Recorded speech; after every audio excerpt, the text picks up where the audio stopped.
Well, we have made it to South Dakota. This side of South Dakota is pretty. The other 3/4 of the state, maybe not so much. But this is kind of the general area where we're gonna be. I like it. Truck made it up here just fine. One little mishap, but it ended up not being the truck's fault, so, you know, whatever. Either way, we are in our new home state. When I say new home state, I mean our new resident state, I guess would be the best way to put it. Alright guys, welcome back. So we made it to South Dakota almost uneventfully. I say almost because we had a slight issue along the way in New Mexico. But not too bad. I'll explain that in a minute. So we left Saturday morning, left the Phoenix, Arizona Valley, and Saturday morning, drove about 400 and some miles, stayed in Santa Fe, New Mexico. Well, doing all that driving, so truck handled amazing, handled great. I threw on a Blessed Performance EcoBeast tow tune, the EcoBeast Street, not the Tow Boss, but the Tow Beast, EcoBeast, whatever, I forget. Anyway, not the tow tune, it was the general, their flagship tune, whatever it is. Anyway, so they hooked me up with that. I loaded it up, drove it around for a couple days just to make sure everything was good before we left on Saturday morning. Saturday morning, hooked up the trailer and straight up through the mountains, through Payson and Show Low and Snowflake and all that stuff, and the truck handled great.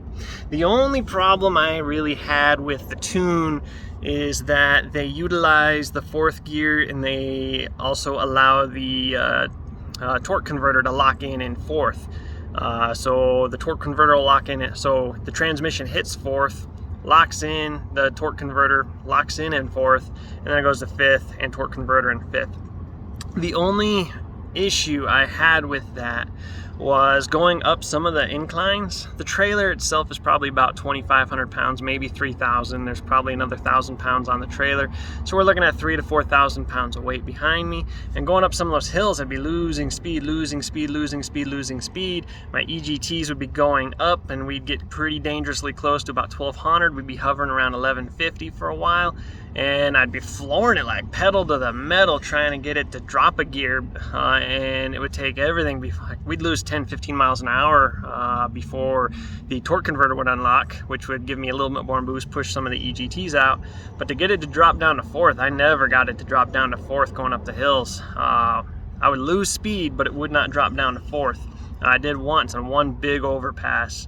So I just sitting there, you know, losing speed without it downshifting.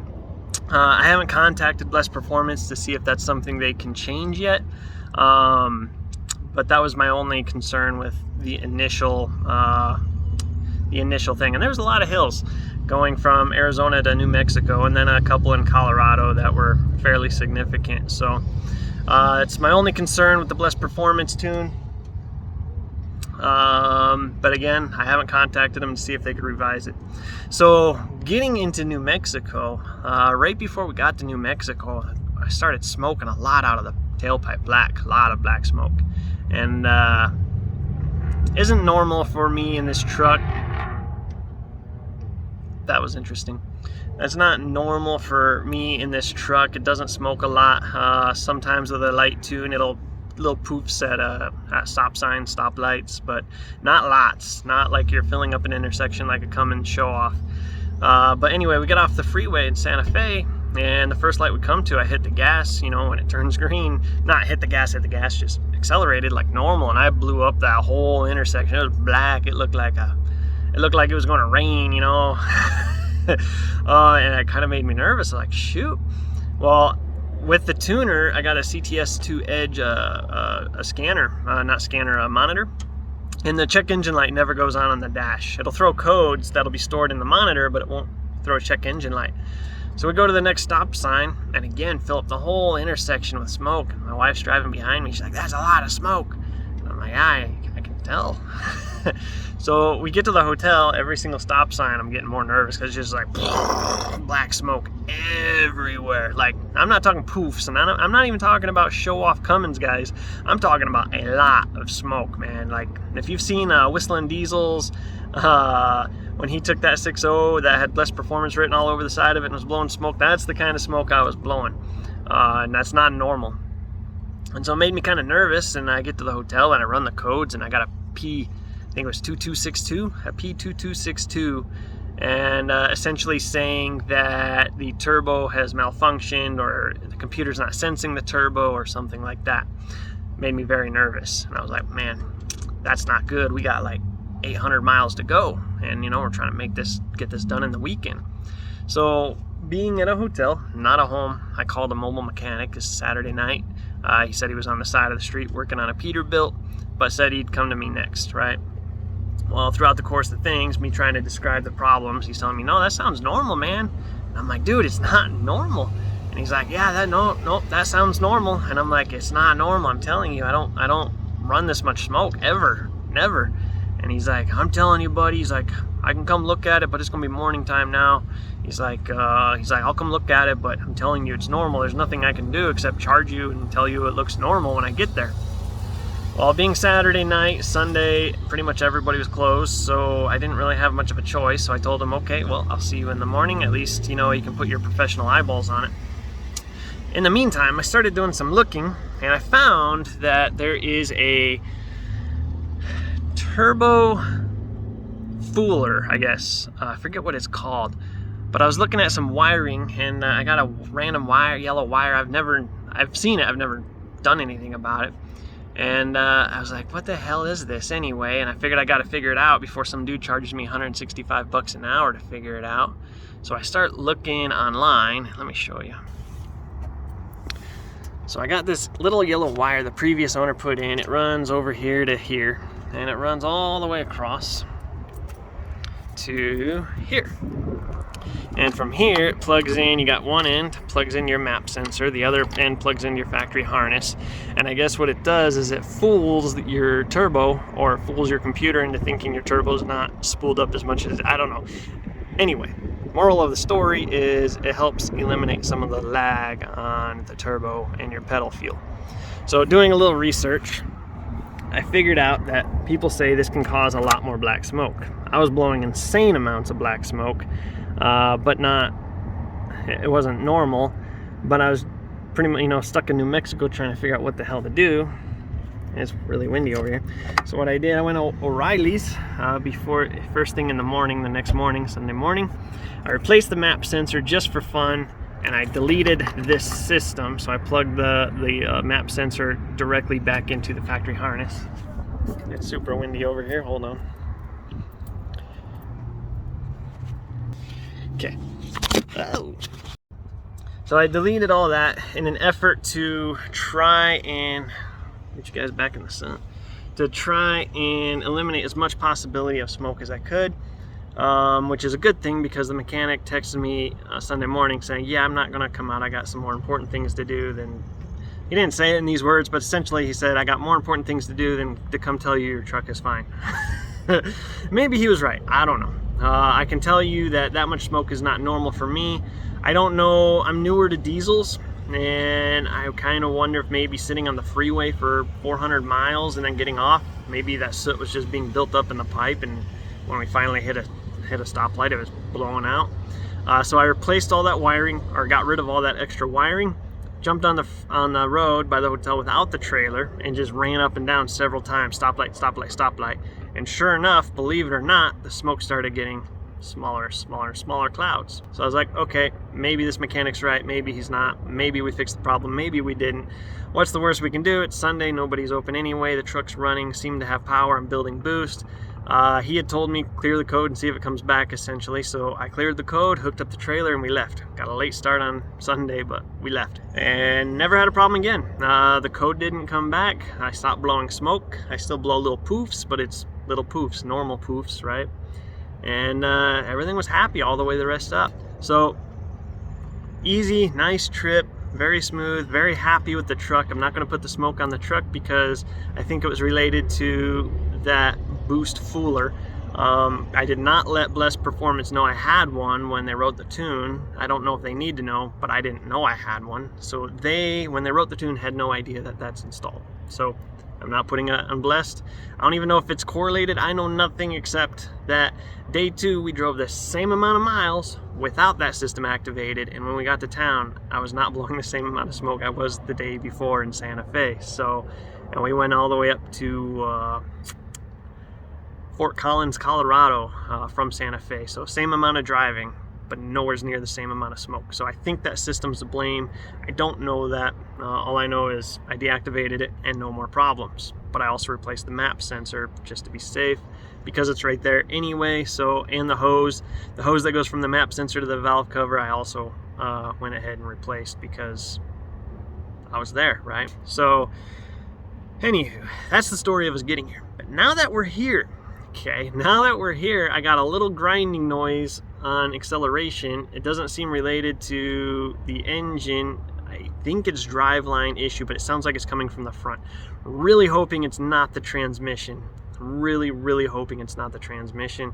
I'm in a hotel. I don't have any way to jack this thing up to try wheel bearings and stuff. So come Monday, I might take it to a shop and have them check it out. Hoping it's not the transmission. The fluid looks good, everything looks good. The only thing I can think of is maybe it started to get overheated on some of those overpasses when it wouldn't drop a gear. But the fluid never got overheated. Fluid never saw more than 164, which in the summer I run 167 when I'm pushing it. So I never got over 164, so I don't think it got overheated, but maybe it did. I don't know. But everything went good. Everything went great. My coolant, I'm having a really hard time with my coolant. So my coolant level when cold will disappear here. When it's hot, it'll fill up and it'll be right here in the quarter line mark, give or take. But when it's cold, like right now, it's been sitting for 12 hours, it's completely gone. It makes me nervous because I check the fluids in the morning before I leave on a trip, and it's always empty until it gets heated up. I filled it up to the halfway mark before, but anytime I get it on the halfway mark, it ends up being overfull when hot. So I try not to do that. But before we left, I also put in these Odyssey Extreme AGM batteries because the other ones were just Walmart pieces of crap. I like these batteries. Hopefully they last a very long time. I really like them. I've put them in a lot of vehicles. Not this brand essentially, but the AGMs. Love AGMs. The other thing, so I did a little redneck repair here. I took this Bulletproof Diesel, the actual Bulletproof Diesel shop, because we lived in Phoenix. So we took it to Mesa, went to Bulletproof Diesel, and I had them do a cold weather kit on the oil cooler. So the previous owner put in an oil to air cooler, not a Bulletproof Diesel one. I don't know. Hold on. Let's let the big guy go by. So he put in a air to oil cooler, and it was not a Bulletproof Diesel brand. The adapter down there was Bulletproof Diesel. Everything else was something else.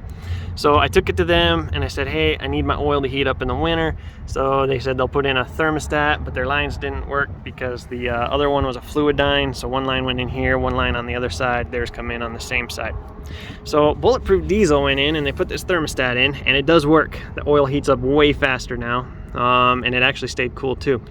But what they did is they messed up my coolant filter, and now that's loose. They didn't tell me about it, and so my filter was actually riding on this metal housing, aluminum housing right here, and was wearing a hole underneath my filter. Super annoying. So this was a little redneck fix the day we left the house. After the movers had gone, I just took what we had and I wrapped a towel around it just to pad it for now.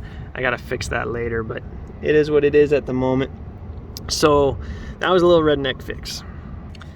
So anyway, everything worked good. No problems with the truck, no complaints with the truck. But now that we're here, I park in a parking lot, and when we leave, there's a pile of oil underneath the truck, and I'm like, oh crap, what's leaking? Well, I was kind of soaked into the pavement. I, wiped it up with my finger, couldn't tell what color, couldn't smell it. So I parked somewhere different the next day to make sure it was me. Sure enough, there's another puddle. Hadn't looked under the truck because, well, I kind of got a little sick for a day or two. I was pretty much sitting on the toilet for a full day. So today I finally go look under the truck. Oh, and this is what we got. So I parked in a dead dry spot, completely dry. This was dry last night. I parked right here, so all this liquid is from overnight. Okay, this is all mine, all of it. This. So I come out here to look at it right now, saying, oh no, well with the grinding, this is probably the transmission. Well, the good news is it's not the transmission. So the leak, it's dripping down here, but if I follow it up, I can see, ouch, that it is coming from the AC compressor leaking right there. So that is fantastic news. I would much rather have a leaky compressor. Well, this is pretty much leaked, it is gone.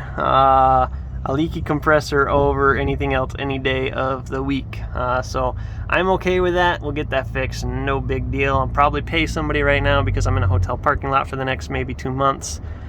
But yeah.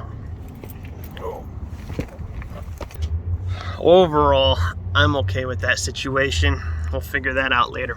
So the only other mishap that went on this trip so far is, well, the day before we left, I was goofing around, bored, waiting for the transport company to come pick up the Jeep, and well guys, trying to pack up and get ready to leave, leaving first thing tomorrow morning, and well,